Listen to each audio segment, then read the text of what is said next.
ওগো আল্লাহ, তুমি এই জনমানবহীন মরুভূমির মধ্যে আমার ছেলের এমন এক রোগে আক্রান্ত করলা, যে রোগের কারণে আমার ছেলেটা মরণাপন্ন অবস্থায় চলে গেছে।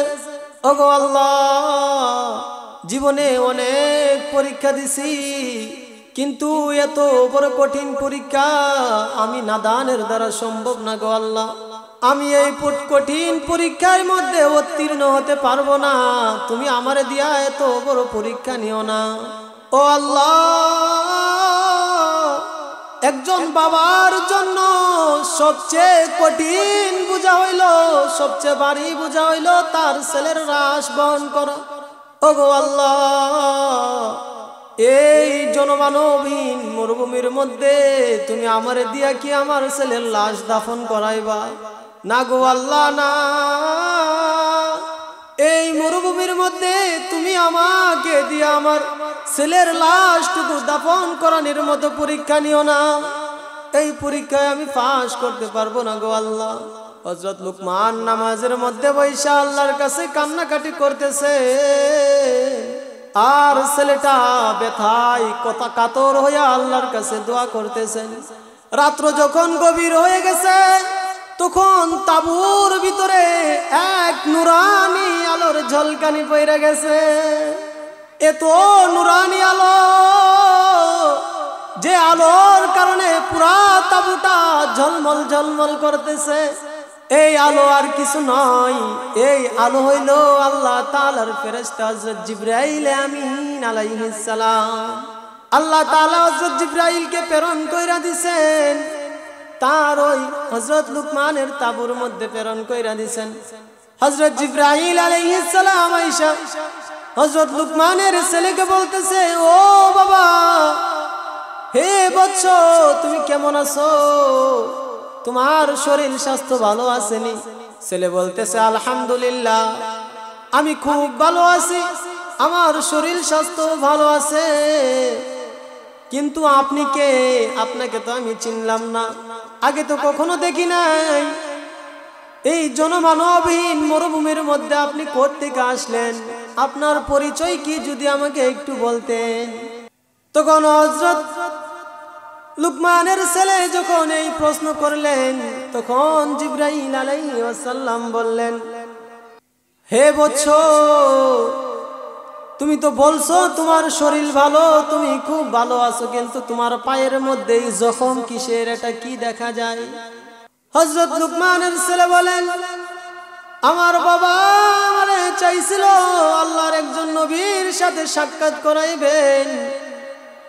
আমি আল্লাহর নবীর সাথে সাক্ষাৎ করার আনন্দে যখন আগে আগে চলতেছিলাম, তখন মরুভূমির বালুর নিচে একটা মরা প্রাণীর হাড্ডি ছিল, আমি দেখতে পারি নাই। ওই হাড্ডিটা আমার পায়ে বিঁধা গেছে, আর ওই হাড্ডিটা এতটাই বিষাক্ত ছিল, ওই হাড্ডি আমার পায়ের মধ্যে ঢোকার কারণে আমার পাটা পচা শুরু হয়ে গেছে।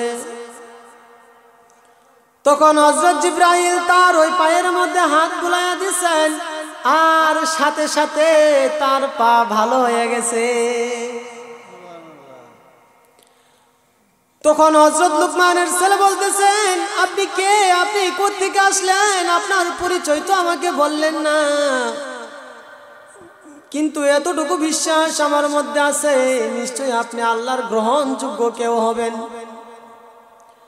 নিশ্চয়ই আপনি আল্লাহর খুব মহব্বতের একটা পাত্র হবেন, যার কারণে আপনি আমার পার মধ্যে হাত বুলাইতে দেরি, আল্লাহ তাআলা আমার এই জখম ভালো করতে দেরি হয় নাই। তখন জিবরাইল বলতেছেন, বাবা, আমি হইলাম আল্লাহ তাআলার একজন ফেরেশতা হযরত জিবরাইল আমিন। আল্লাহ তাআলা আমারে তোমার কাছে পাঠাইছেন। আল্লাহ তাআলা আমারে তোমাদের কাছে পাঠানোর একটা উদ্দেশ্য হইল, তোমরা যে ওই সামনে জনপদের মধ্যে নবীর সাথে সাক্ষাৎ করতে যাইতেছিলা, ওই নবীর যে উম্মত গুলা ছিল, তারা ছিল নবীর অবাধ্য, আল্লাহ তাআলার নাফরমান, আল্লাহ তাআলার সাথে শিরিক করত, কুফরি করত। এই কারণে আল্লাহ তাআলা তাদেরকে শিলা বৃষ্টি দিয়া তাদেরকে ধ্বংস কইরা দিছেন। যদি তোমরা ওই জনপদের মধ্যে যাইতা তাহলে তোমরাও ওই শিলাবৃষ্টি নামক গজবের মধ্যে পতিত হইতা। এই কারণে আল্লাহ তাআলা তোমার এই আঘাতের মাধ্যমে তোমাদেরকে মরুভূমির মধ্যে রাখছে। তো হযরত লুকমানের ছেলে চিৎকার দিয়ে বলতেছে, বাবা গো, ও বাবা, তোমার কাছে আমি প্রশ্ন করছিলাম গো বাবা, মুসিবতের মধ্যে কেমনে ধৈর্য ধারণ করতে হয়, আর ধৈর্য ধারণ করলে এর প্রতিফল কি হয়। ও বাবা শুনো গো বাবা, এখন আমি বুঝতে পারলাম মুসিবতে ধৈর্য ধারণ কেমনে করতে হয়, আর মুসিবতের মধ্যে ধৈর্য ধারণ করলে এর প্রতিফল কি হয়। বলে কি সেই প্রতিফল? মুসিবতের মধ্যে ধৈর্য ধারণ করার কারণে আল্লাহ তাআলা আমাকে কোনো মামুলি মানুষের সাথে সাক্ষাৎ করাই নাই, আল্লাহ তাআলা আমাকে নবীদের উস্তাদের সাথে সাক্ষাৎ করাইয়া দিছে। খুব অসাধারণ একজন মানুষ ছিলেন, অসাধারণ গুণে গুণান্বিত ছিলেন হযরত লুকমান। তো হযরত লুকমান আলাইহিস সালাতু ওয়াস সালাম তার ছেলেকে বলতেছেন, ও আমার প্রিয় পুত্র, তুমি তোমার জীবনে 4টা পণ বানাইবা, 4টা জীবন পণ বানাইবা। কয়টা ভাই? 4টা জীবন পণ বানাইবা। তুমি দুনিয়াতে চলতে ফিরতে তুমি 4টা জিনিসের উপর যদি আমল করতে পারো তাহলে তোমার এই দুনিয়ার জীবনও সফল হয়ে যাবেন এবং আখিরাতের জীবনও আল্লাহ তাআলা সফল করে দিবেন। তো বলে 4টা জীবনপণ কি? হযরত লুকমান আলাইহিস সালাম তার প্রিয় পুত্রকে ডাক দিয়ে বলতেছেন, ইয়া বুনাইয়া কিমিস সালাহ, ও আমার প্রিয় পুত্র, তুমি নামাজ কায়েম করো, ওয়া'মুর বিল মারুফ, এবং মানুষকে সৎ কাজের আদেশ করো, ওয়ানহা আনিল মুনকার, এবং অসৎ কাজ থেকে তুমি মানুষকে বিরত রাখো, অসৎ কাজ থেকে তুমি মানুষকে নিষেধ করো, ওয়াসবির আলা মা আসাবাক, এবং তুমি মুসিবতের সময় ধৈর্য ধারণ করো। 4টা নসিহত হযরত লুকমান তার ছেলেকে করেছেন। 1 নম্বর নসিহত হলো, আমার প্রিয় পুত্র, তুমি নামাজ কায়েম করবা। 2য় নম্বর নসিহত হইল, তুমি মানুষকে সৎ কাজের প্রতি আদেশ করবা। 3 নম্বর যে নসিহত করেছেন সেটা হইল গিয়া তুমি মানুষকে অসৎ কাজ থেকে নিষেধ করবা। অসৎ কাজ, মন্দ কাজ, যত খারাপই কাজ আছে সব কিছু থেকে তুমি মানুষকে নিষেধ করবা। 4 নম্বর যে নসিহত করেছেন, বলেছেন ওয়াসবির আলা মা আসাবাক, যখনই তুমি দুনিয়াতে চলতে ফিরতে যখনই তোমার উপর মুসিবত আসবেন ওই মুসিবতের মধ্যে তুমি ধৈর্য ধারণ করবা। যত বড় মুসিবতই তোমার উপর আসুক না কেন তুমি ধৈর্য ধারণ করবা, ধৈর্য হারা হলে চলবে না। তো এই 4টা যে নসিহত হযরত লুকমান তার ছেলেকে করেছেন, এই নসিহতগুলো আমাদের এই বর্তমান সমাজের জন্য খুবই প্রয়োজনীয়, খুব প্রয়োজনীয়। এই 4টা নসিহতের উপর যদি কোনো মুসলমান আমল করতে পারেন তাহলে এটা শুধু লুকমানের কথা না, এটা আল্লাহ তাআলা নিজেও বলেছেন। এই জন্যই আল্লাহ তাআলা তার কালামের মধ্যে তুলে ধরছেন।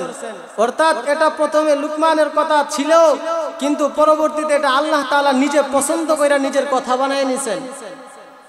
তো আল্লাহ তাআলাই বলতেছেন যে যদি এই 4টা জিনিসের উপর আমল করতে পারো তাহলেই তোমার দুনিয়া এবং আখিরাত কামিয়াব হয়ে যাবে।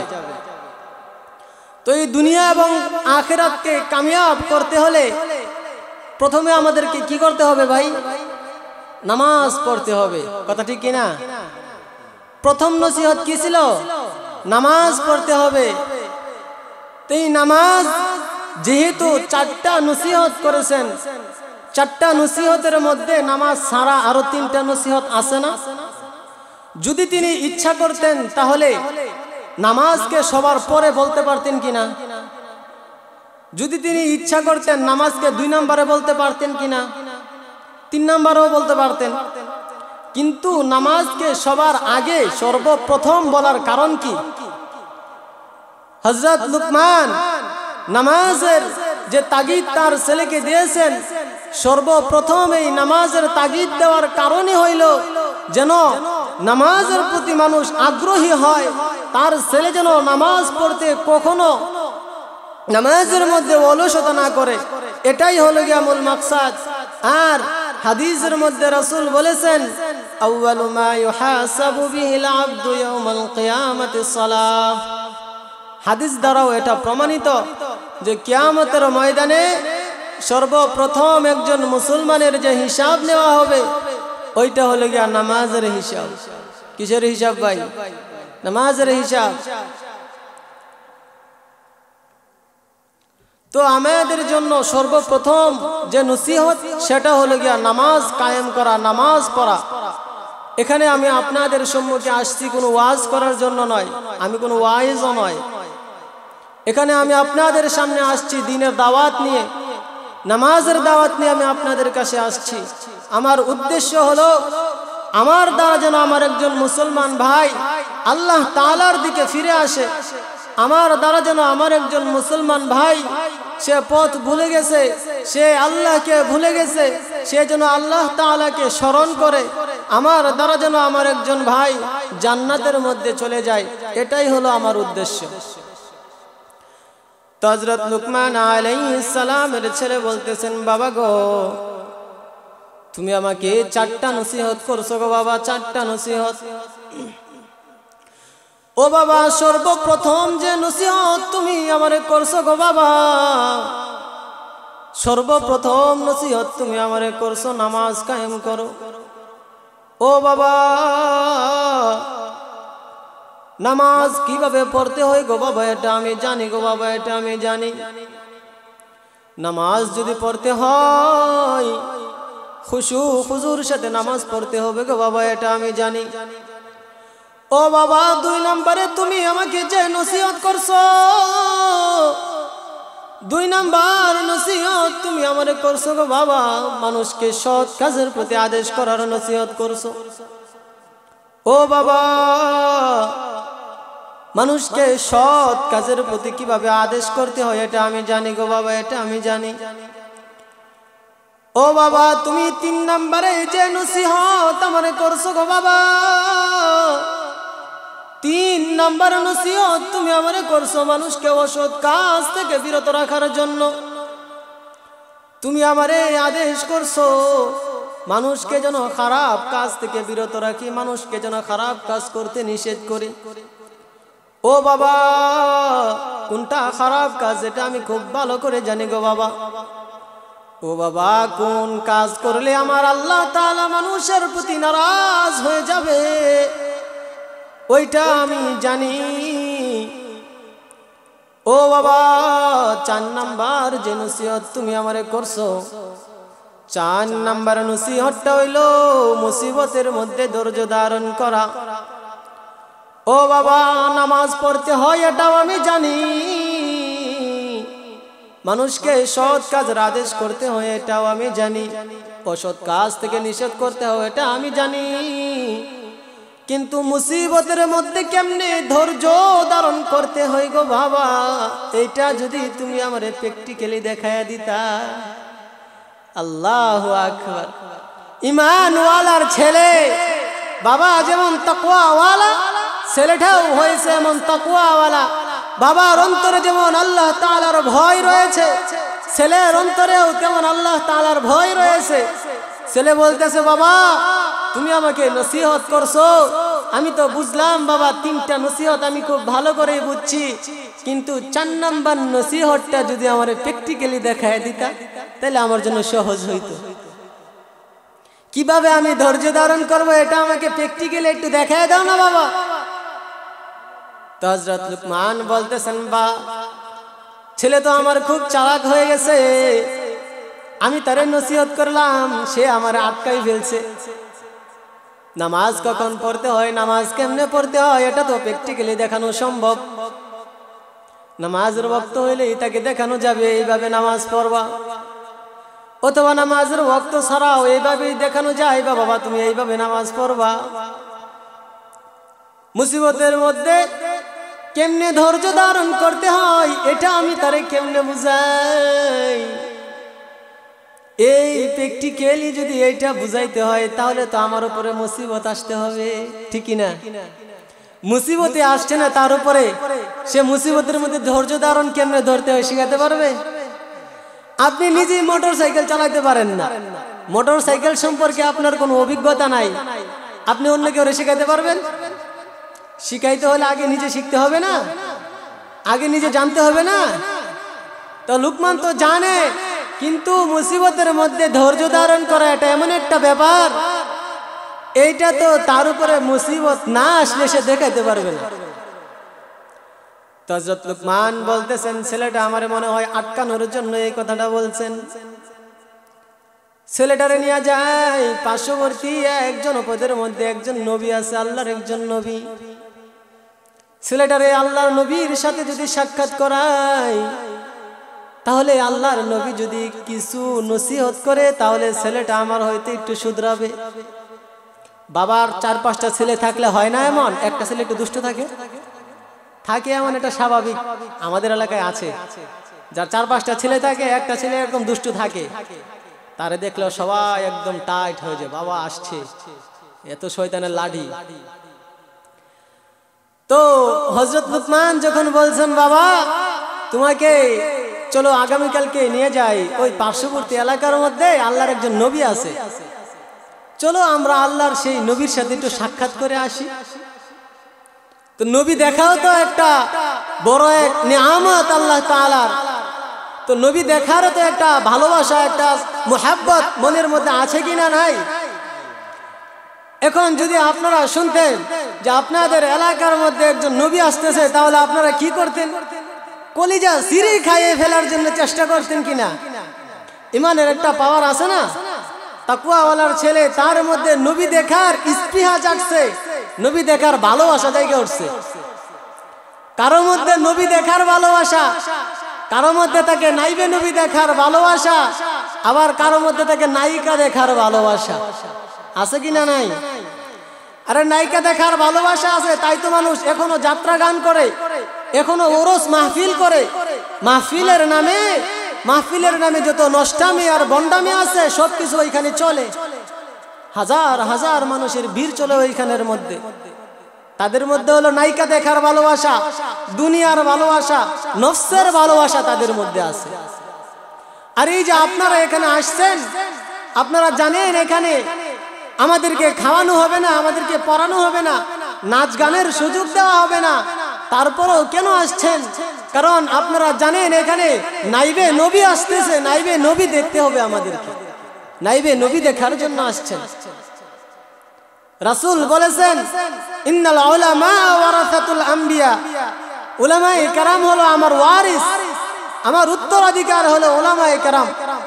তা আপনারা উলামায়ে কেরাম দেখার ভালোবাসায় মুহাব্বতে এখানে আসছেন। এই গ্রামের মধ্যে তো এই কয়েকজন মানুষ না, আরো মানুষ আছে, কিন্তু সবাই আসতে পারে নাই। আল্লাহ সবাইকে এটা দেখার তৌফিক দেয় না, এটা দেখাও একটা নিয়ামত। হযরত লুকমানের ছেলে বড় খুশি, আয় হায় বাবা আমাকে নবী দেখার জন্য নিয়ে যাবেন, কি একটা খুশির ব্যাপার, আল্লাহর একজন নবী আমি দেখব, সুবহানাল্লাহি ওয়া বিহামদিহি। হযরত লুকমান আলাইহিস সালাম যখন পরের দিন রওনা হয়ে গেলেন নবী দেখার জন্য, হযরত লুকমানের ছেলেটা আগে আগে চলতেছে, আগে আগে লাফায়া লাফায়া চলতেছে, বাবার আগে দৌড় মারছে। যখন বাচ্চারা শুনে নানুর বাড়িতে যাইবো বেড়াইতে, ছোট বাচ্চা আম্মুর আগে দৌড় মারে, আমি নানুর বাড়িতে সবার আগে যাব, আমি নানুকে আগে দেখব, আমি নানাকে আগে দেখব, নানুর বাড়িতে আমি আগে যাইব। এটা একটা অন্যরকম একটা ফিলিংস তার মধ্যে কাজ করে ছোট বাচ্চারা যখন নানু বাড়িতে যায়। হযরত লুকমানের ছেলে আগে আগে দৌড়তেছে, হযরত লুকমান পিছনের মধ্যে পইরা রয়েছে, আস্তে আস্তে হাঁটতেছে। এইভাবে চলতে চলতে দীর্ঘ ৩-৪ দিন সফর করার পর হযরত লুকমান মরুভূমির মধ্য দিয়ে হাঁটতেছেন। ৩-৪ দিন যাবত তার কোনো বাহন নাই, বাহন ছাড়া পায়ে হাঁটতেছেন। হাঁটতে হাঁটতে এক পর্যায়ে মরুভূমির এমন এক পর্যায়ে গিয়ে পৌঁছাইছেন যেখান থেকে রিটার্ন তার বাড়িতেও আসা সম্ভব না, আবার নবীর কাছে যাওয়াটাও খুব কষ্টকর, মাঝ বরাবর চলে গেছেন। যখন বড় এই মরুভূমির মধ্যে জনমানবহীন ওই মরুভূমির মধ্যে যখন হযরত লুকমান গিয়া পৌঁছাইছেন, তখন মরুভূমির মধ্যে বহুত আগে একটা প্রাণী মারা গিয়েছিল। একটা প্রাণী, ওই প্রাণীটা মারা যাওয়ার পর ওই প্রাণীর হাড্ডি গোশত পয়চা, মরা প্রাণীর ওই হাড্ডিটা বালির তলে গিয়া লুকায় রয়েছে, বালুর তলে পড়ে গেছে। হাড্ডিটা দেখা যায় না, চোখের মধ্যে পড়তেছে না, এই হাড্ডি দেখা যায় না। মরুভূমি দিয়ে হাঁটতেছে হযরত লুকমান, কিন্তু ছোট বাচ্চাটা তো আগে আগে চলতেছে। বাচ্চাটা তো বাবার আগে দূর মারছে, কারণ আল্লাহর নবী দেখবো, আমি আল্লাহর নবী দেখবো। যখন বাচ্চাটা আগে আগে যাইতেছে, তখন ওই মরুভূমির বালির নিচে থাকা মরা প্রাণীর যে হাড্ডিটা ছিল, ওই হাড্ডিটা বড় বিষাক্ত ছিল। ওই হাড্ডিটা হযরত লুকমানের ছেলের পায়ে দিয়া এমন ভাবে গাছে, নিচে দিয়া গাইথা উপর দিক দিয়া বাড়াইয়া গেছে, নিচ দিয়া গাইথা গেছে আর উপর দিক দিয়া বাড়াইয়া গেছে। আর এই প্রাণীটা খুবই বিষাক্ত একটা প্রাণী ছিল, যার কারণে ছেলেটা আর হাঁটতে পারতেছে না, সামনের দিকে আর অগ্রসর হইতে পারতেছে না, জায়গার মধ্যে বৈশা পড়ছে। হযরত লুকমানের ছেলেটা এমন একটা বয়সী ছিল যে এই ছেলেটারে, অসুস্থ ছেলেটারে নিয়া যে সফর করবে এই ক্ষমতাও তার মধ্যে নাই। আবার বাড়িতে ফিরে আসবে, সে মনে মনে ভাবতেছেন আমার এই ছেলের নিয়ে যদি আমি বাড়িতে ফিরে যাই, তার চেয়ে ভালো হবে আমি আল্লাহর নবীর সাক্ষাতে চইলা যাই। এমন এক পর্যায়ের মধ্যে গেছেন। তো হযরত লুকমান এই চিন্তার মধ্যে পড়ে গেছেন, আর ছেলেটা ব্যথায় চিৎকার করতেছেন, ব্যথায় কান্না করতেছেন। হযরত লুকমান মনে মনে চিন্তা করলেন, এই জনমানবহীন মরুভূমির মধ্যে আমার ছেলেকে নিয়ে চলাফেরা করা সম্ভব না, সুতরাং এখানেই আমি তাঁবু টানায় ফেলি, এখানেই আমার ছেলে সুস্থ হওয়া পর্যন্ত আমি থাকব। তো এইভাবে 2 থেকে 3 দিন চলে গেল। হযরতে লুকমানের ছেলে পায়ের মধ্যে যে আঘাত পাইছিল, ওই আঘাতটা এতটুকু গহরা ছিল, এতটুকু গুরুতর একটা আঘাত ছিল, যার কারণে 2-1 দিনের মধ্যেই পাটা একটা পচন ধরে গেছে, পচা শুরু হয়ে গেছে পা। আর ওই পচা পা এর ব্যথায় ছেলের শরীরের মধ্যে খুব জ্বর চলে আসছে, খুব জ্বর। ছেলেটা ব্যথায় কান্নাকাটি করে আর আল্লাহর কাছে দোয়া করে, গো আল্লাহ, মনের মধ্যে বড় ভালোবাসা ছিল, মনের মধ্যে বড় আশা ছিল কি তোমার একজন নবীর সাথে আমি সাক্ষাৎ করব, তোমার নবীকে আমি দেখব। ওগো আল্লাহ, এই নিয়ামত থেকে তুমি আমারে বঞ্চিত করতেছো। আর ওইদিকে হযরত লুকমান বলতেছে, আল্লাহ গো, আমি আসছিলাম আমার এই ছেলেটাকে তোমার একজন নবীর সাথে সাক্ষাৎ করাইব, তোমার নবীকে দেখাইব, তোমার নবীর নসিহত শোনার সৌভাগ্য আমার হবে, আমার ছেলের হবে। ওগো আল্লাহ, তুমি এই জনমানবহীন মরুভূমির মধ্যে আমার ছেলের এমন এক রোগে আক্রান্ত করলা, যে রোগের কারণে আমার ছেলেটা মরণাপন্ন অবস্থায় চলে গেছে। ওগো আল্লাহ, জীবনে অনেক পরীক্ষা দিছি, কিন্তু এত বড় কঠিন পরীক্ষা আমি নাদানের দ্বারা সম্ভব না গো আল্লাহ। আমি এই কঠিন পরীক্ষার মধ্যে উত্তীর্ণ হতে পারবো না। তুমি আমারে দিয়া এত বড় পরীক্ষা নিও না ও আল্লাহ। একজন বাবার জন্য সবচেয়ে কঠিন বোঝা হইল, সবচেয়ে ভারী বোঝা হইল তার ছেলের লাশ বহন করা। ও গো আল্লাহ, এই জনমানবহীন মরুভূমির মধ্যে তুমি আমারে দিয়া কি আমার ছেলের লাশ দাফন করাইবা? না গো আল্লাহ না। এই মরুভূমির মধ্যে তুমি আমাকে দিয়া আমার ছেলের লাশটুকু দাফন করানোর মতো পরীক্ষা নিও না। এই পরীক্ষায় আমি পাস করতে পারবো না গো আল্লাহ। হযরত লুকমান নামাজের মধ্যে বৈশা আল্লাহর কাছে কান্নাকাটি করতেছে, আর ছেলেটা ব্যথায় কথা কাতর হইয়া আল্লাহর কাছে দোয়া করতেছেন। রাত্র যখন গভীর হয়ে গেছে, তখন তাঁবুর ভিতরে এক নুরানি আলোর ঝলকানি পড়ে গেছে। এত নুরানি আলো, যে আলোর কারণে পুরা তাঁবুটা ঝলমল ঝলমল করতেছে। এই আলো আর কিছু নয়, এই আলো হইল আল্লাহ তাআলার ফেরেশতা হযরত জিবরাইল আমিন আলাইহিস সালাম। আল্লাহ তাআলা হযরত জিবরাইলকে প্রেরণ কইরা দিবেন, তার ওই হযরত লুকমানের তাঁবুর মধ্যে প্রেরণ কইরা দিবেন। হযরত জিবরাইল আলাইহিস সালাম আয়েশা হযরত লুকমানের ছেলেকে বলতেছে, ও বাবা, হে বৎস, তুমি কেমন আছো? তোমার শরীর স্বাস্থ্য ভালো আছেনি? ছেলে বলতেছে, আলহামদুলিল্লাহ, আমি খুব ভালো আছি, আমার শরীর স্বাস্থ্য ভালো আছে। কিন্তু আপনি কে? আপনাকে তো আমি চিনলাম না, আগে তো কখনো দেখি নাই। এই জনমানবহীন মরুভূমির মধ্যে আপনি কোথা থেকে আসলেন? আপনার পরিচয় কি যদি আমাকে একটু বলতেন। তখন হযরত লুকমানের ছেলে যখন এই প্রশ্ন করলেন, তখন জিবরাইল আলাইহিস সালাম বললেন, হে বৎস, তুমি তো বলছো তোমার শরীর ভালো, তুমি খুব ভালো আছো, কিন্তু তোমার পায়ের মধ্যে জখম কিসের? এটা কি দেখা যায়?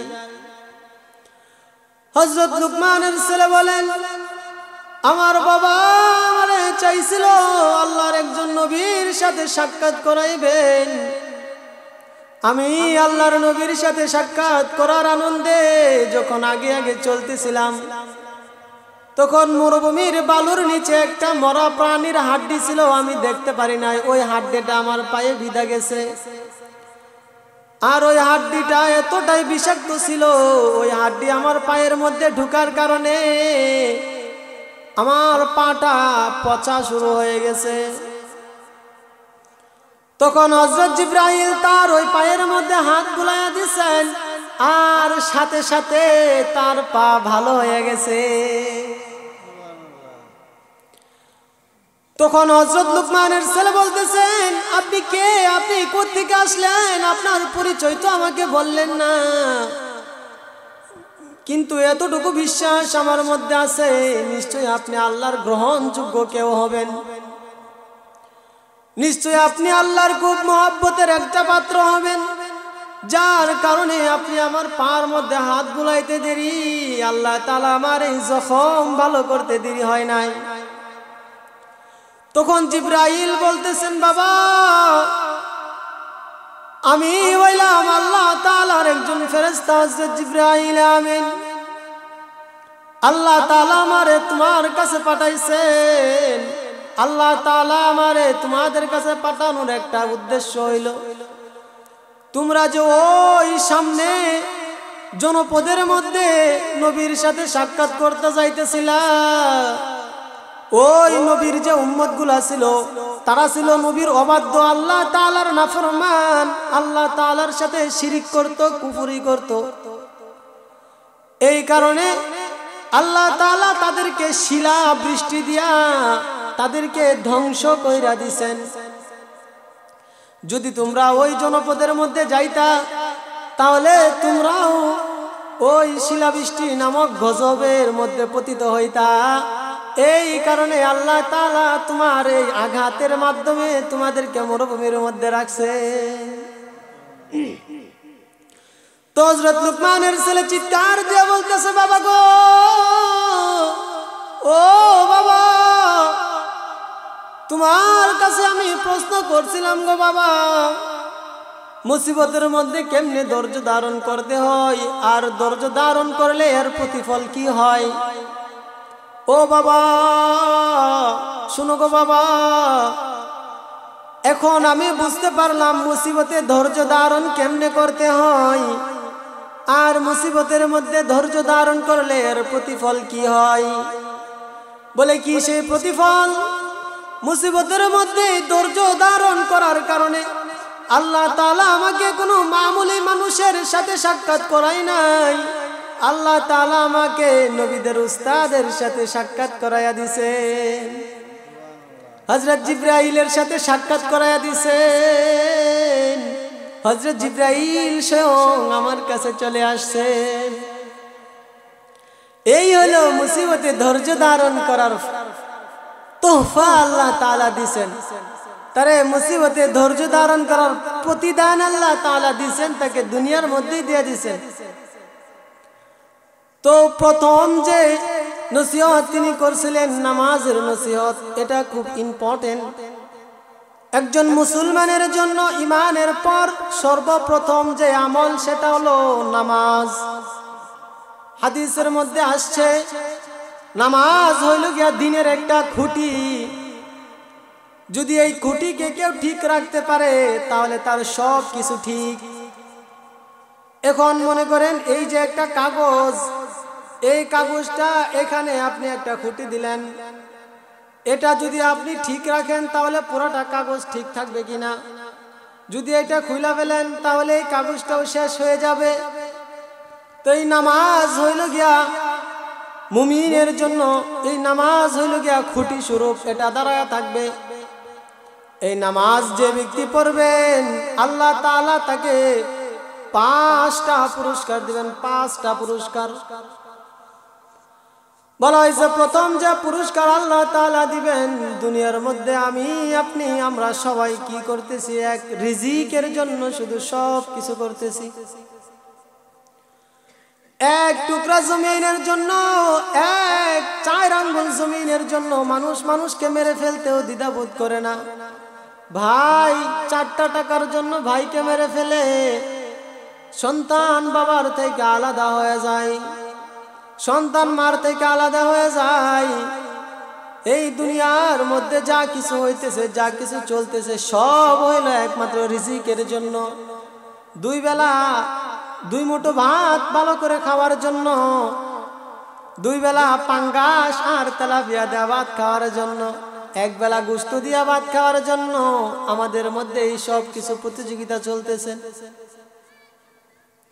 আরে ভাই, তুমি 2 বেলা ভাত তো পাঙ্গাস দিয়া না খাইয়া যদি আলুর ভর্তা দিয়া খাও তাহলেও চলে যাবে। খোঁজ নিয়ে দেখো কত মানুষ ভাত না খেয়ে তার দিন যাপন করতেছে, রাত্রি যাপন করতেছেন, তাদেরও দিন যাইতেছে। আর তুমি 4 আঙ্গুল জমিনের জন্য, 4টা টাকার জন্য কি না করতেছে এই দুনিয়ার মধ্যে। আল্লাহ তাআলা এই রিজিকের অভাবকে দূর করে দিবেন। আখিরাতের মধ্যে যে পুরস্কারগুলো দিবেন তার মধ্যে সর্বপ্রথম পুরস্কার হলো আল্লাহ তাআলা কবরের আযাব মাফ করে দিবেন। সেই কবরের আযাব হাদিসের মধ্যে রাসূল বলেন, যখন একজন মুসলমান মারা যাবে তখন কবর তারে এমন ভাবে চাপ দিবেন, তার পাঁজরের হাড়গুলা এমন ভাবে ঢুকা যাবে একটার ভিতর আরেকটা। এইভাবে রাসূল দেখায়া দিছেন, এইভাবে একটা হাড়ের ভিতর আরেকটা হাড় ঢুকা যাবে, এমন ভাবে চাপ দিবেন। ও মুসলমান, সহ্য করার মতো না, সহ্য করতে পারবা না রে বাবা, সহ্য করতে পারবা না। তোমাদের পায়ে হাত রেখে বলি, নামাজ তোমরা ছাইরো না। আজকের এই মাহফিল তখনই পরিপূর্ণ হবেন, তখনই সফল হবেন যখন তোমরা সবাই নামাজ পড়বা। যদি নামাজ না পড়ো, নামাজের জন্য সেই শাস্তির ওয়াদা আল্লাহ দিছেন, ওই শাস্তি 1 সেকেন্ড সহ্য করার ক্ষমতা আমাদের নাই। 1 সেকেন্ড আমরা সহ্য করতে পারবো না এই শাস্তি। এই দুনিয়ার জন্য আজকে আমাদের এত রঙ্গলীলা, এত রং তামাশা আমরা করতেছি। যুবক ভাই আমার প্রিয় মুরব্বিয়ান, এই দুনিয়া আমাদের থাকার জায়গা না। এই বুঝ আমাদের মধ্যে আনতে হবে। এই দুনিয়ার মধ্যে আমরা থাকতে পারবো না, চাইলেও থাকতে পারবো না। এই বুঝ আমাদের মধ্যে আনতে হবে। আমি আমার দাদাকে দেখছি একা একা ঘরের মধ্যে মারা গেছেন। আমি আমার ছোট ভাইকে দেখছি রোগে আক্রান্ত হইয়া সে মারা গেছে। আমি আমার 35 বছর বয়সী নওজওয়ান আমার চাচাকে দেখছি পানির মধ্যে ডুবা মারা গেছে। এই কিছুদিন আগের ঘটনা। আমার চাচা পানির মধ্যে ডুবা মারা গেছেন। ওই নদীর পানির মধ্যে আমার চাচা ছিল অসহায়। এই গত কিছুদিন আগের ঘটনা। আমার দাদা ভালো মানুষ ছিল, সে রাস্তা দিয়ে হাঁটতেছে, স্ট্রোক করে মারা গেছে। এই দুনিয়ার মধ্যে আমরা থাকতে পারবো না। আমাদের চেয়েও আরো বড় বড় সম্পদশালী, আরো বড় বড় ক্ষমতাশালী মানুষ ছিল দুনিয়ার মধ্যে। ফেরাউন ছিল, নমরুদ ছিল, কারুন ছিল, আবু জাহেলের মতো বড় বড় দাপটওয়ালা কাফের এই দুনিয়ার মধ্যে ছিল। কেমন ছিল নমরুদের সেই প্রাসাদ তোমরা জানো না মুসলমান? ওই নমরুদ নিজেকে খোদা দাবি করছিল। সামান্য ক্ষমতা পাওয়ার পরে সে খোদা দাবি করে নাই, কারণ সে এত সম্পদওয়ালা ছিল। তার সম্পদের চাবিগুলা বহন করার জন্য 70টা উট লাগতো, 70টা উট। আপনার আমার চাবি গ্রহণ করার জন্য কয়টা উট লাগে?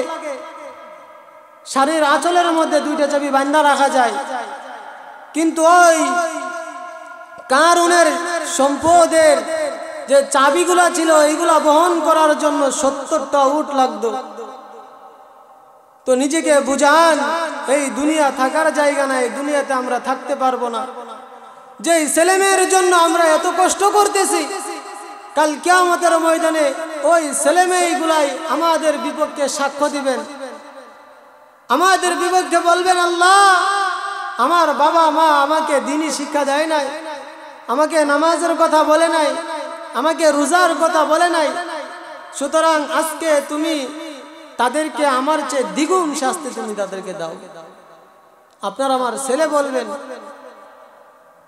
আজকে যদি মইরা যাই কালকে তারা আমার জন্য কাঁদবে, কিন্তু পরের দিন আর তারা আমাকে মনেও করবে না, তারা আমাকে ভুলে যাবে। রঙিন এই পৃথিবী ছাড়িতে হইবে, সাদের এই দেহ মাটিতে খাইবে।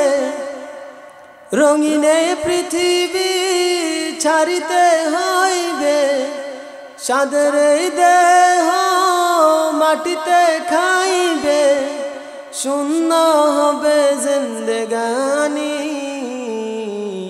কার লাগিয়া এত মায়া, এত চোখের পানি রে মন, কার লাগিয়া এত মায়া, এত চোখের পানি। সন্ধ্যা হলে ডুবিবে বেলা, সঙ্গ হবে ভবেরি মেলা।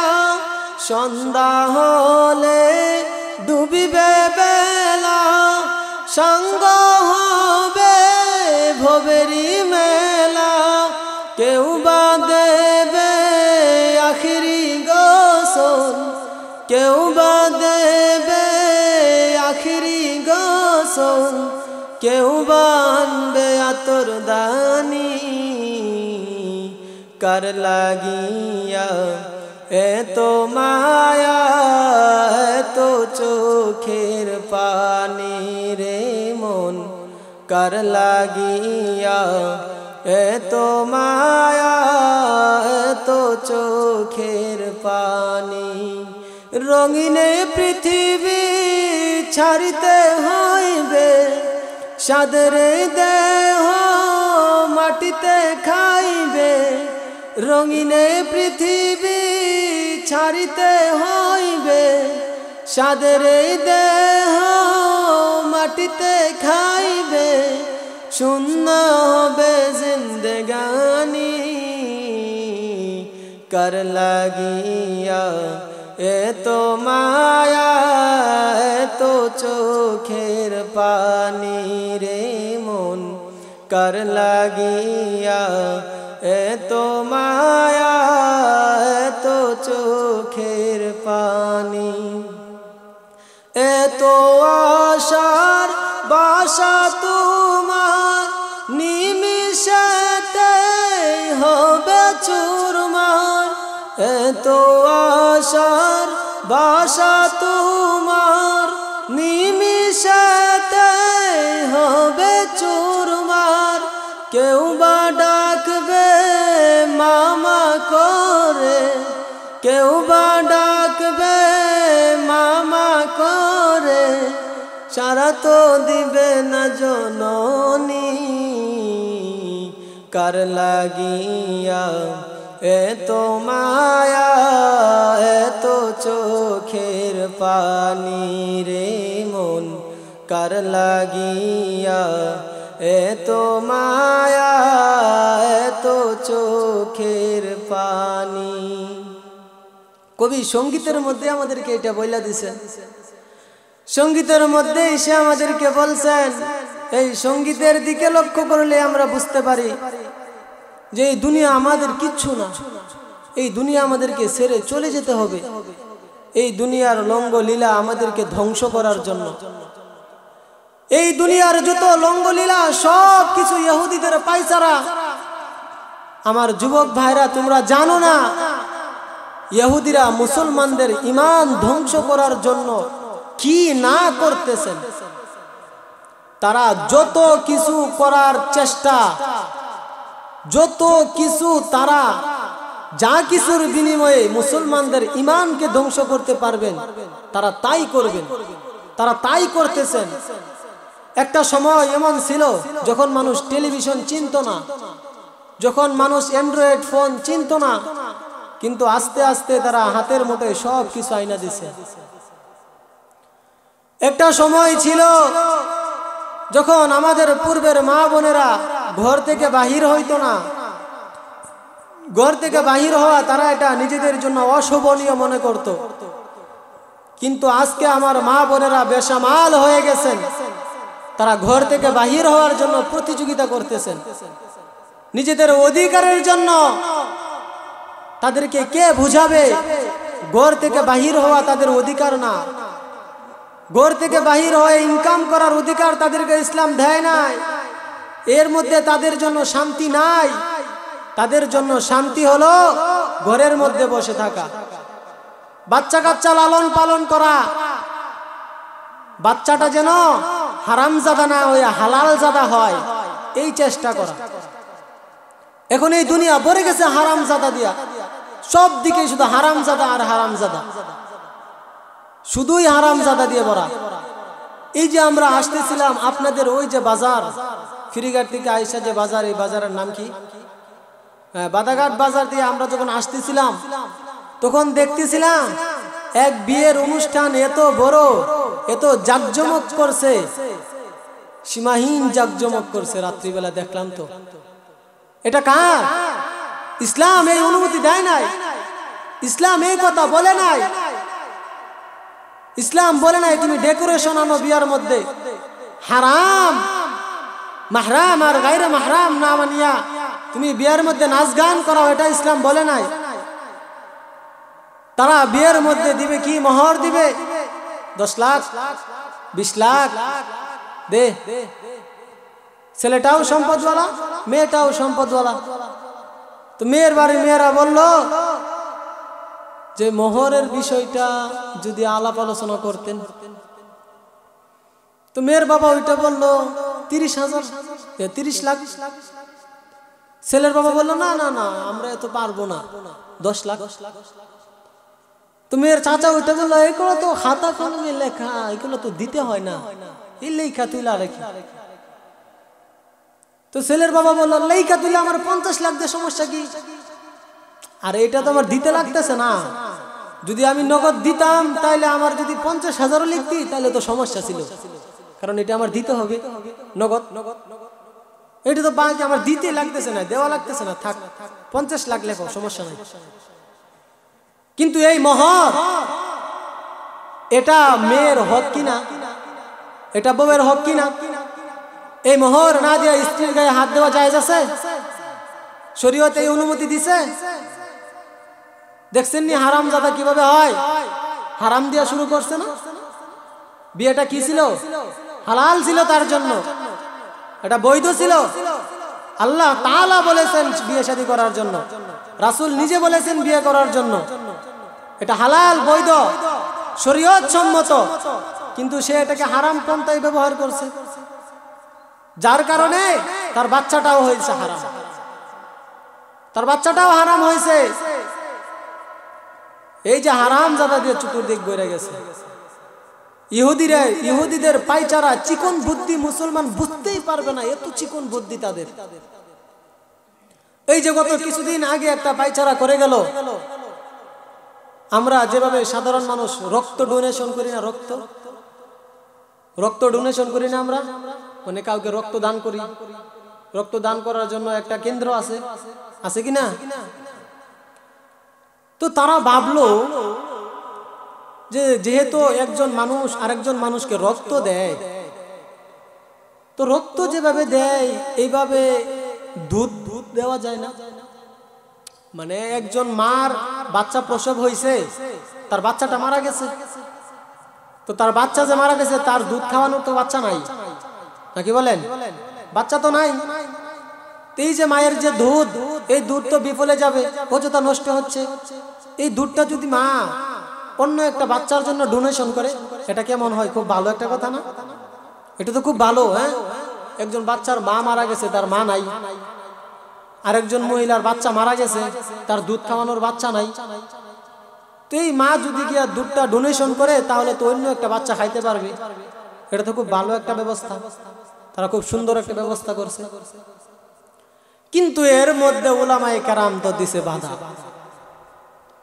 যারা আলেম আছেন, উলামা আছেন, তারা তো দিয়ে দিছে বাধা, মিটিং করে আন্দোলন করে এটাকে দিছে বন্ধ করে। তো এটা খারাপ করছে না? কাজটা খুব খারাপ করছে না?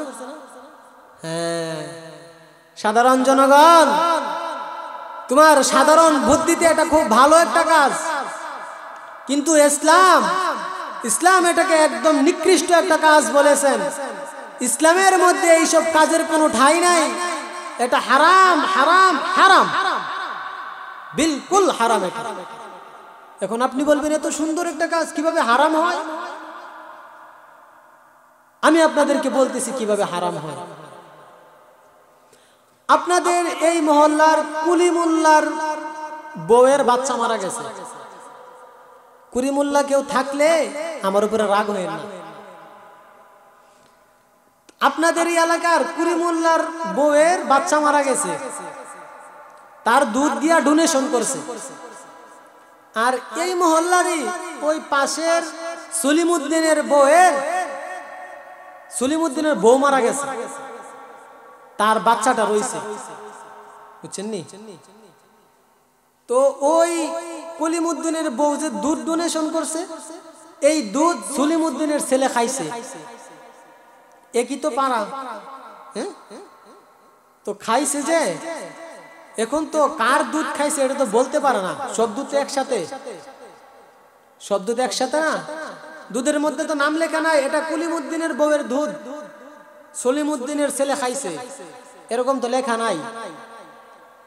তো ওই যে কলিমুদ্দিনের বউয়ের দুধ সলিমুদ্দিনের ছেলে খাইছে, ঘটনাক্রমে কলিমুদ্দিনের আরেকটা মেয়ে হয়েছে,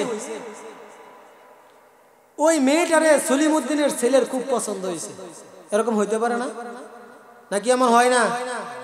এক পাড়ার এক ছেলে অপর মেয়েকে পছন্দ করে না, এক পাড়ার মধ্যে বিয়ে শাদী হয় না, তো এটা স্বাভাবিক। তো সলিমউদ্দিনের ছেলে কলিমউদ্দিনের মেয়েকে পছন্দ করছে, তো বললো বাবা কলিমউদ্দিনের মেয়েকে আমার পছন্দ হয়েছে, তারে আমি বিয়ে করব। তো সলিমউদ্দিন গেল প্রস্তাব নিয়ে কলিমউদ্দিনের বাড়ি, যে এগো তোমার মাইয়াটার আমার ছেলে পছন্দ করছে, তোমরা যদি রাজি থাকো তাহলে তো বিয়েটা দিয়ে দিতাম। কলিমউদ্দিনের বউ বললো ভালো কথা, এক পাড়ার মধ্যে জামাইয়ের বাড়ি বউয়ের বাড়ি, মেয়েকে সবসময় দেখতে পারবো, এটা তো ভালো, মেয়েটার সুখ দুঃখে পাশে থাকতে পারবো, খুব ভালো, আমরা রাজি। কলিমউদ্দিনের বউয়ের দুধ খাইছে কে? সলিমউদ্দিনের ছেলে। সলিমউদ্দিনের ছেলে বিয়ে করছে কাকে? কলিমউদ্দিনের মেয়েকে। মনে রাখবেন কথাগুলো, কলিমউদ্দিনের বউয়ের দুধ খাইছে সলিমউদ্দিনের ছেলে, সলিমউদ্দিনের ছেলে বিয়ে করছে কলিমউদ্দিনের মেয়েকে। ইসলামের মধ্যে একটা ব্যাপার আছে, রেজাতের একটা ব্যাপার আছে, দুধ পানের একটা মাসআলা আছে। জন্মদানের কারণে একজন মা যদি একজন ছেলেকে জন্ম দেয়, তাহলে তার মাহরাম আর গায়রে মাহরামের একটা ব্যাপার আছে। কুরআন মাজিদে আল্লাহ তাআলা বলছেন, হুররিমাত আলাইকুম উম্মাহাতুকুম ওয়া বানাতুকুম ওয়া আখাওয়াতুকুম ওয়া আম্মাতুকুম ওয়া খালাতুকুম ওয়া বানাতুল আখি ওয়া বানাতুল উখত ওয়া বানাতুল আখি ওয়া বানাতুল উখতি ওয়া উম্মাহাতুকুম আল্লাতী আরদা'নাকুম ওয়া আখাওয়াতুকুম মিনার রিদাআতি ওয়া উম্মাহাতু নিসাইকুম। আল্লাহ তাআলা বলছেন, মা ছেলেকে মেয়েকে জন্ম দেওয়ার কারণে যেই মানুষগুলা তার জন্য হারাম হয়ে যায়, তাদের কাছে বিয়ে বসা হারাম। বাবা, ভাই, মামা, দাদা, নানা, এগুলো হারাম না? এগুলো হারাম। এগুলো সে তাদেরকে দেখতে পারবে, তাদের সামনে পর্দাহীন অবস্থায় যেতে পারবে, কিন্তু তাদের কাছে বিয়ে বসতে পারবে না। তো বলা হয়েছে যে ওই যে জন্ম দেওয়ার কারণে যে মানুষগুলা তার জন্য হারাম, ওই যে দুধ পান করায়, দুধ পান করানোর কারণেও ওই মানুষগুলা হারাম হয়। রেজাই মা বাপ, দুধ মা দুধ বাপ আছে না? তো দুধ মা দুধ বাপ যদি হয়, দুধ মায়ের জন্য, তো দুধ মায়ের যে ছেলেকে দুধ খাওয়াইছে, ওই যে সলিমউদ্দিনের ছেলেকে দুধ খাওয়াইছে, এই সলিমউদ্দিনের ছেলের জন্য তৈল গিয়ে সলিমউদ্দিনের কলিমউদ্দিনের মেয়েকে বিয়ে করা হারাম। সে দুধ বোন না, দুধ বোন তো আপন বোন, দুধ বোন হয়ে গেল, দুধ বোনকে বিয়ে করাটা জায়েজ? এটা তো হারাম। কিন্তু এই যে পেশটা লাগছে, এটা আপনারা বুঝতে পারছেন? প্রথম বুঝছেন? প্রথম তো এখানে অনেকেই আছেন বুঝেন নাই, যার কারণে আপনারা বলছেন যে হ্যাঁ উলামায়ে কেরাম তো খারাপ কাজ করছে, আর তারা ভালো কাজ করছে, দুধ ডোনেশন করছে। ওই হারামজাদা কেমনে হয় দেখছেন? এখানে হালালজাদা হওয়ার, হালাল হওয়ার কোন উপায় আছে? হারাম দিয়া শুরু করছে না, কিন্তু সে তো জানে না যে কলিমউদ্দিনের মেয়ে যে তার রেজাই বোন, তার দুধ বোন, আর সলিমউদ্দিনের ছেলে যে কলিমউদ্দিনের মেয়ের দুধ ভাই, এটা তো তারা জানে না। কলিমউদ্দিনের বউ জানে না, সলিমউদ্দিনও জানে না। ওই হইল গিয়া ইহুদিদের পাইচারা, মুসলমানদের ঈমান ধ্বংস করার একটা পাইচারা এটা।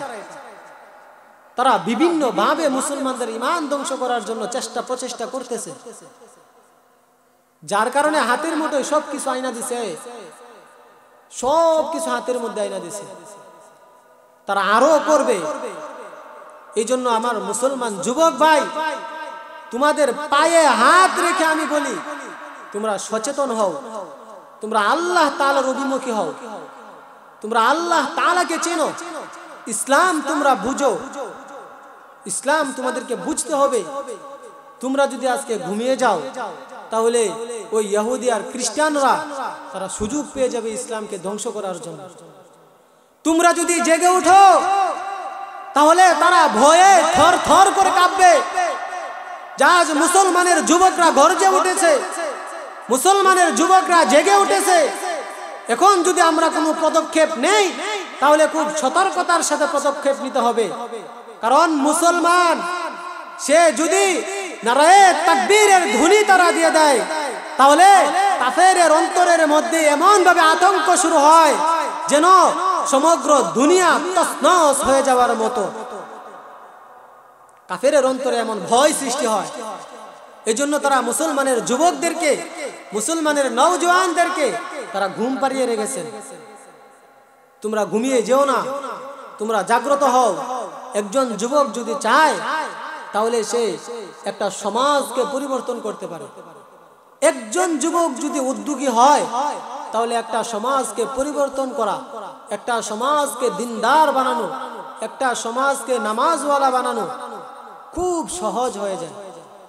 ওই যে শুনেন নাই চট্টগ্রাম সন্দ্বীপের একটা ঘটনা, মুফতি আনিসুর রহমান আশরাফি সাহেব দামাত বারাকাতুহুমুল আলিয়া বলেছিলেন যে ওই চট্টগ্রামে সামুদ্রিক এলাকা, ওই সন্দ্বীপ একটা জায়গা আছে, ওইখানে একজন যুবক, সে শুধু একজন যুবক মানুষদেরকে ফজরের নামাজের জন্য ডাকতো। একজন ডাকতে ডাকতে ডাকতে ডাকতে এইভাবে তারা এখন একটা দল হয়ে গেছে। তাদের এই সংগঠনের নাম হলো ফজর ক্যাম্পিং। হ্যাঁ যুবক ভাই, তুমি যদি চাও তাহলে তুমিও পারো। তোমার দ্বারা সম্ভব একটা সমাজকে পরিবর্তন করা, তোমার দ্বারা সম্ভব একটা জাতিকে পরিবর্তন করা। তুমি একটু ফিকির করো, একটু ফিকির করলে তুমি পারবা। এই গ্রামের মধ্যে মাশাআল্লাহ অনেক যুবক আছেন, অনেক আল্লাহ প্রেমিক আছেন, যাদের মনের মধ্যে আল্লাহ তাআলার মুহাব্বত ভরপুর, যাদের দিলের মধ্যে আল্লাহ তাআলার ভালোবাসা ভরপুর রয়েছেন। এমন বৃদ্ধ বাবা আছেন যাদের অন্তরের মধ্যে আল্লাহ তাআলার ভালোবাসা, নবীজির ভালোবাসা, কিন্তু এই ভালোবাসাকে শয়তান দাবিয়ে রেখেছেন। শয়তান শুধু দাবিয়ে রেখেছেন। মনে রাখবেন, মুসলমানদের আল্লাহ তাআলার প্রতি ভালোবাসা, নবীর প্রতি ভালোবাসা কোনোভাবেই নষ্ট করতে পারে না। তারা শুধু নিভিয়ে রাখেন, নিভিয়ে রাখেন। কিন্তু মুসলমান, আমার যুবক ভাই, বৃদ্ধ বাবারা, আপনি আমি যদি চেষ্টা করি, আপনি আমি যদি একবার উঠে দাঁড়াই, তাহলেই আমাদের সেই ইমানি আগুন আবার জ্বলে উঠবে, আবার জ্বলে উঠবে। শুধু একটা বাতি ছিল মক্কার জমিনের মধ্যে, রাসূল সাল্লাল্লাহু আলাইহি ওয়াসাল্লাম, বিশ্বনবী সাল্লাল্লাহু আলাইহি ওয়াসাল্লাম প্রথম যখন তার উপর ওহী নাজিল হয়েছিল, তখন আম্মাজান খাদিজা রাদিয়াল্লাহু তাআলা আনহাকে আয়েশা কালেমার দাওয়াত দিয়েছিলেন। ওই ঘর থেকে একজন থেকে শুরু হয়েছে, আজ সমগ্র বিশ্বব্যাপী ইসলাম, ইসলাম আর ইসলাম। যেদিকে তাকাই সেদিকেই মুসলমান আর মুসলমান। একজন থেকে আজকে 200 কোটি ছাড়াইছেন। ছাড়াইছে কিনা? আল্লাহ তাআলা সক্ষম করছেন কিনা? আল্লাহ তাআলা করছেন। আমাদেরও এরভাবে উদ্যোগী হওয়া দরকার। আমরাও এই ফিকির করা দরকার। একজনের মাধ্যমে আল্লাহ তাআলা ইসলামের আলো ওই বর্বরাতের যুগের মধ্যেও জ্বালাইছিলেন, যে যুগের মধ্যে মানুষগুলো মেয়েকে অভিশাপ মনে করত, মেয়ে হলে জীবন্ত দাফন করে দিত। এই যুগের মধ্যে আল্লাহ তাআলা ইসলামের আলো জ্বালাইছেন। আজ পর্যন্ত 1500 বছর অতিবাহিত হয়ে গেছে, এই ইসলামের আলো আজও জ্বলতেছে। ইনশাআল্লাহ সামনেও জ্বলবে। আজ ইসলাম দিকে দিকে শুধু মুসলমানরা মার খাচ্ছে, বিপদগ্রস্ত হচ্ছে ইহুদিদের হাতে, তারা কষ্টের শিকার হচ্ছে। এর কারণ একটাই, আমার মুসলমানের যুবকরা আজ ঘুমিয়ে গেছে। মুসলমানের যুবক, তোমাদেরকে জেগে উঠতে হবে আমার ভাই। আমি তোমাদেরকে পায়ে হাত রেখে বলি, আমি তোমাদের পায়ে হাত রেখে বলি, আমি তোমাদেরকে অনুরোধ করে বলি, তোমরা জেগে উঠো, আর ঘুমিয়ে থেকো না। এই মোবাইলের মধ্যে আর ডুবে থেকো না। হ্যাঁ, যুগ চলছে, তুমি মোবাইল চালাও, এই মোবাইলকে হালাল পন্থায় চালাও, হালাল পন্থায় ব্যবহার করো। তুমি জেগে উঠো, তুমি আল্লাহ তাআলাকে বলো, আল্লাহ আমাকে তৌফিক দাও। তুমি যেমন সেই জাহিলিয়াতের যুগের মধ্যে ইসলামের আলো জ্বালিয়েছো, মুসলমানদেরকে বিজয় দান করেছো, আজও তুমি মুসলমানকে বিজয় দান করো। আজকে আমরা ঘুমিয়ে থাকার কারণে ফিলিস্তিনে আমার ভাইরা মার খায়, আমার অন্তর একটুও ব্যথা হয় না। গাজায় মুসলমানরা মার খায়, আমার অন্তরে একটুও ব্যথা হয় না। কাশ্মীরের মধ্যে আমার মুসলমান ভাইরা মার খায়, আমার অন্তরের মধ্যে কোনো ব্যথা হয় না। কারণ আমরা ঘুমিয়ে আছি, আমরা ঘুমিয়ে গেছি, আমাদের ঈমান আজ নিবু নিবু হয়ে আসছে। এই ঈমানের আগুনকে আবার জ্বালিয়ে তুলতে হবে, ইসলামের দাওয়াত আর প্রচার প্রসার করতে হবে। এই আমল নিয়ে আমরা কিভাবে যাব ভাই, কিভাবে ফুলসিরাত পার হব, আমরা কিভাবে আল্লাহ তাআলার সামনে দাঁড়াবো? রাসূল তো বলছেন যে রাসূল আমাদের জন্য সুপারিশ করবেন কিয়ামতের ময়দানে, কিন্তু কিভাবে? আল্লাহ তাআলা বলবেন, বন্ধু আপনি আপনার উম্মতের জন্য সুপারিশ করবেন, এটা সত্য, আমি আপনাকে এই হক দিয়েছি, আপনি সুপারিশ করবেন, তবে একটু দীক্ষা কইরেন, একটু হিসাব কইরা কইরেন। ফাকাইফা ইযা জিনা মিন কুল্লি উম্মাতিন বিশাহিদিন ওয়া জিনা বিকা আলা হাউলাই শাহিদা। আল্লাহ রাসূল যখন দেখবেন দিনের পর দিন, বছরের পর বছর ফজর নাই, জোহর নাই, আসর নাই, মাগরিব নাই, এই জন্য এত কষ্ট করছেন। রাসূল যদি তখন বলে, উম্মত তুমি আমার সামনে এটা কি নিয়ে আসলা? উম্মত এই জন্যই কি আমি তাইফের ময়দানের মধ্যে রক্ত ঝরাইছিলাম? উম্মত তাইফের ময়দানে যখন মানুষগুলো আমাকে পাথর মারছিল, উম্মত আমার সারাটা শরীর দিয়ে রক্ত ঝরছিল, আমার শরীর দিয়ে এমন ভাবে রক্ত ঝরছিল, উম্মত আমার এই রক্ত বাইতে বাইতে জমিনের মধ্যে গেছিল, আমার জুতা পিছলা হয়ে গেছিল, উম্মত শুধু এই ইসলামের জন্য, তোমার জন্য উম্মত। আমি উহুদের ময়দানে দান্দান মুবারক শহীদ করছি উম্মত, শুধু তোমার জন্য, এই ইসলামের জন্য। উম্মত আমার এই দিক দিয়ে একটা পরা ঢুইকা গেছিল, খুব কষ্ট করছি আমি, আচ্ছা তুমি আমার এই প্রতিদান দিলা, এইটা নিয়ে তুমি আমার সামনে আসলা কেন? উম্মত তুমি কেন ফজরের নামাজ পড়ো নাই? কেন দিনের পর দিন, মাসের পর মাস ফজর ছুটে গেল, তুমি ফজরের নামাজ পড়ো নাই? উম্মত আমার শরীরে এত ব্যথা হয়েছিল, আমি কিভাবে বুঝাই? আল্লাহ রাসূল সাল্লাল্লাহু আলাইহি ওয়াসাল্লামকে মক্কার কাফেররা অবরুদ্ধ কইরা রাখছিল, অবরুদ্ধ জীবন কাটাইছে রাসূল। ওই পাহাড়ের মধ্যে লতা পাতা খায়া জীবন কাটাইছেন, বহুত লম্বা সময় লতা পাতা খাইছেন পেটের খিদায়, জঙ্গলের পাতা চাবাইছেন, এই ইসলামের জন্য, এই উম্মতের জন্য, এই আশা যে আমার উম্মত কিয়ামতের ময়দানে আমার সামনে গিয়া দাঁড়াইবে, আমি তার আমলনামা দেখব। দিনের পর দিন, মাসের পর মাস, বছরের পর বছর চলে গেছে, তার ফজর নাই, জোহর নাই, আসর নাই, মাগরিব নাই, এই আশায় না। একটু চিন্তা করো, একটু ফিকির করো, হাউজে কাউসার নিয়ে রাসূল সাল্লাল্লাহু আলাইহি ওয়াসাল্লাম যেদিন দাঁড়াইবেন, ওই কিয়ামতের বিভীষিকাময় মুহূর্ত, যখন মা তার ছেলেকে পরিচয় দিবে না, বাবা তার ছেলেকে পরিচয় দিবে না, ওয়া উম্মিহি ওয়া আবি ওয়া সাহিবাতিহি ওয়া বানি লিকুল্লি ইমরিইম মিনহুম ইয়াওমাইযিন শা'নুন ইউগনি। মা তার ছেলেকে বলবে, তুমি কি বাবা, আমার তো দুনিয়াতে বিয়ে শাদী হয় নাই, ছেলে জন্ম দিব কই থেকে? না বাবা, তোমার মা মনে হয় অন্য কেউ, তুমি অন্য কোথাও যাও, তুমি অন্য কোথাও যাও। বাবা বলবেন, বাবা আমি তোমার বাবা না, আমি দুনিয়াতে বিয়ে শাদী করি নাই, আমার ছেলে আসবে কই থেকে? তুমি তোমার বাবাকে অন্য কোথাও গিয়া খোঁজো, এভাবে বলবেন। ওই কঠিন কিয়ামতের ময়দানে বিশ্ব নবী সাল্লাল্লাহু আলাইহি ওয়াসাল্লাম মাকামে মাহমুদের মধ্যে, তার ওই সিংহাসনের মধ্যে হাত দিয়া দাঁড়ায় থাকবেন, হেলান দিয়া। আল্লাহ বলবেন, হাবিব আপনি কেন বসেন না, আপনি কেন বসেন না, এই চেয়ার তো আপনার জন্য রাখা। আল্লাহর নবী বলবেন, আল্লাহ আমি জানি এই চেয়ারটা আপনি আমার জন্য রাখছেন, এই জন্যই তো আমি হাত দিয়া ডেলান দিয়া দাঁড়ায় রইছি। ওগো আল্লাহ, আমি আমার এই আসন গ্রহণ করব না। আমি যদি এই আসনের মধ্যে বৈশা যাই তাহলে আমার গুনাহগার উম্মত গুলারে কে দইরা দইরা জান্নাতে নিয়ে যাইবে?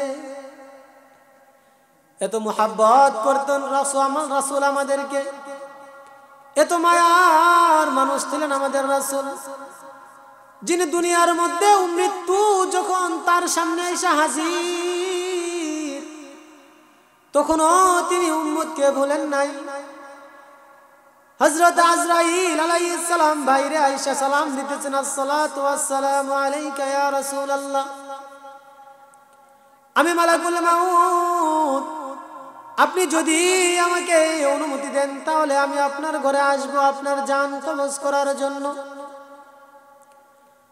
আল্লাহর নবী যখন অনুমতি দিলেন, আজরাইল আলাইহিস সালাম সামনে বসা, নবীজি চোখের পানি ছেড়ে কান্না করতেছেন। আজরাইল আলাইহিস সালাম বলতেছেন, ইয়া রাসূলুল্লাহ, আপনি কেন কান্না করেন? হযরত আলী, হযরত ফাতেমা বলতেছেন, আব্বা জান, আপনি কি হাসাইন হুসাইনের জন্য কান্না করতেছেন? আমার আপনার নবী বলেন, ফাতেমা, না না, আমি হাসান হুসাইনের জন্য কান্না করি না। তাহলে কিসের জন্য কান্না করতেছেন? বলে, আমি কান্না করতেছি, আমি যদি দুনিয়া থেকে চলে যাই তাহলে আমার গুনাহগার উম্মতদেরকে নামাজের জন্য কে ডাকবে? নামাজের দাওয়াত কে দিবে? আল্লাহ তাআলা ওহী নাজিল কইরা দিবেন, হযরত জিবরাইল আলাইহিস সালামের মাধ্যমে জানায়া দিবেন। আল্লাহ তাআলা বলতেছেন, বন্ধু আপনি আসেন, আপনি আসেন, আপনার সাথে মুলাকাত করার জন্য আসমানের সমস্ত ফেরেশতারা আহলান সাহলান জানানোর জন্য অপেক্ষায় রয়েছে। বন্ধু আপনি চিন্তা করেন না, আপনি চলে আসেন, আমি আল্লাহ দায়িত্ব নিলাম আপনার উম্মতকে ডাইকা ডাইকা নামাজ পড়ায় নিব। এই জন্যই তো মুয়াজ্জিন ডাকেন, হাইয়া আলাস সালাহ, হাইয়া আলাস সালাহ, নামাজের দিকে আসো, নামাজের দিকে আসো। বলে, নামাজের দিকে কেন আসবো? নামাজের দিকে আসলে আমার ফায়দা কি হবে? তারপর মুয়াজ্জিন বলতেছেন, হাইয়া আলাল ফালাহ, এটা শুধু নামাজ নাই, নামাজের মধ্যে তোমার জন্য কল্যাণ রয়েছে, তুমি কল্যাণের দিকে আসো, তুমি কল্যাণের দিকে আসো। এই জন্যই মুয়াজ্জিন আজানের মাধ্যমে একজন মুমিনকে ডাকেন। এই মুমিন সে তো জানে না সে সেজদা দিতেছেন, এটা তো শুধু সেজদা না, সে আল্লাহর কুদরতি পায়ের মধ্যে যাইতেছেন। যখন একজন বান্দা সেজদায় যায়, আহা, সে যদি জানতো এই সেজদার মধ্যে তার জন্য কি রাখা আছে, তাহলে এই সেজদার মধ্যে সে সব সময় থাকতো, সেজদা থেকে উঠতো না। যখন একজন বান্দা সেজদা দেয় তখন আল্লাহ তাআলা মাথার মধ্যে হাত বুলায় আর বলে, বান্দা তুমি আসছো, কি দরকার তোমার বলো তো?